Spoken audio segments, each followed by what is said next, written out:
building up ice on this panel right here. Ice would start coming out of that. You would hear the fan start to hum.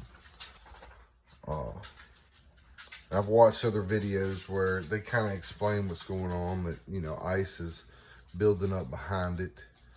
So I unplugged it and I let it thaw for a while.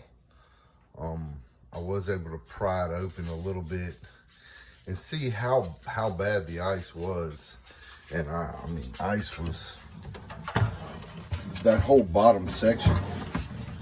You know, when after 6 hours of it thawing and being off, this whole bottom section was still a solid chunk of ice.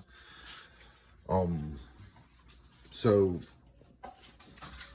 I put a heater fan in there and I thawed it.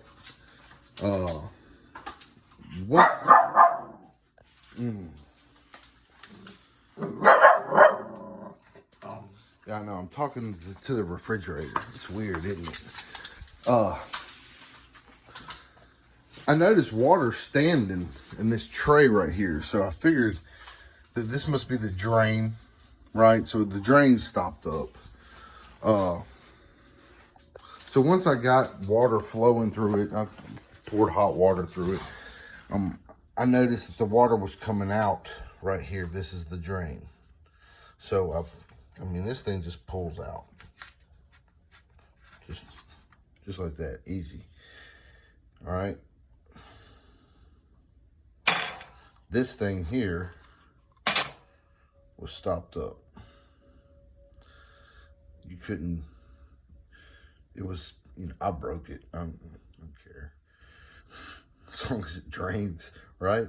And it just pops in. And then I cleaned the condenser really good. I cleaned the pan out. Old trusty shop vac. Man, I poured bleach and hot water and then compressed air. Make sure that tube was nice and clear. I sprayed this down with some glass cleaner and some bleach and water, and I let all that stuff drain through. And I think that's going to solve the problem. I hope this helps. Good luck.